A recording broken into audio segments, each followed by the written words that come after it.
మీరు ఉంటున్న ఏరియాలో చెత్త పేరుకుపోయిందా? గల్లీలో నడవాలంటేనే కంపు కొడుతుందా?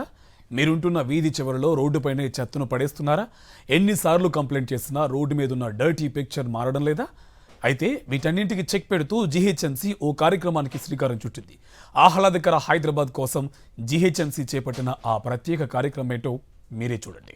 గ్రేటర్ హైదరాబాద్ లో పేరుకుపోయిన చెత్తను పూర్తిగా తొలగించి జంట నగరాలలో పరిశుభ్రతను పెంపొందించడంపై జీహెచ్ఎంసీ ఫోకస్ పెట్టింది. ఇందుకోసం ప్రత్యేక పారిశుద్ధ్య కార్యక్రమాన్ని ప్రారంభించింది. డిసెంబర్ 29న మొదలైన ఈ ప్రత్యేక డ్రైవ్ జనవరి 31 వరకు సాగనుంది. ఇందులో భాగంగా ప్రతిరోజు జీహెచ్ఎంసీలో 300 వార్డులను కవర్ చేస్తూ పారిశుద్ధ్య పనులు చేపట్టనున్నారు. వార్డుల పునర్విభజన అనంతరం నిర్వహిస్తున్న తొలి సమగ్ర పారిశుద్ధ్య డ్రైవ్ ఇదే. జంట నగరాలలో దీర్ఘకాలంగా పేరుకుపోయిన వ్యర్థాలను తొలగించడమే లక్ష్యంగా జీహెచ్ఎంసీ స్పెషల్ డ్రైవ్ నిర్వహిస్తోంది.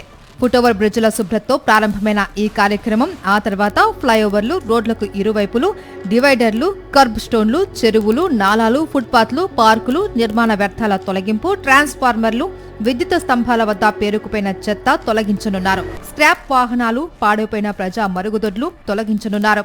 ప్రజా మరుగుదొడ్ల పరిసరాలలో శుభ్రత మొక్కలు నాటనున్నారు. పేరుకుపోయిన చెత్తను మాత్రమే తొలగించకుండా ఆ ప్రాంతాలను సెల్ఫీ పాయింట్లుగా మారుస్తారు. అక్కడి గోడల మీద పెయింటింగ్స్, రంగోలీ డిజైన్లు, మొక్కలు నాటడం ద్వారా నగర సౌందర్యాన్ని పెంపొందించాలి అని భావిస్తున్నారు.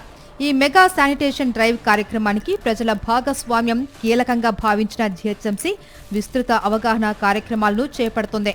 పిల్లలు, యువత, వృద్ధులతో స్వచ్ఛత ప్రతిజ్ఞతలు, ఈ వేస్ట్ సేకరణ డ్రైవ్లు, గేటెడ్ కమ్యూనిటీలు, కాలనీల్లో పాత వస్తువుల సేకరణ, పాఠశాలల్లో తడి పొడి హానికర వ్యర్థాల కోసం ప్రత్యేక ఏర్పాట్లు, ఆన్సైట్ కంపోస్టింగ్ పై వంటి వాటిపై అవగాహన కార్యక్రమాలు నిర్వహిస్తున్నారు. అలాగే బహిరంగ మూత్ర విసర్జన, చెత్తను ఎక్కడ పడితే అక్కడ పడేసే వారిపై స్పాట్లోనే జరిమానాలు విధించనున్నారు.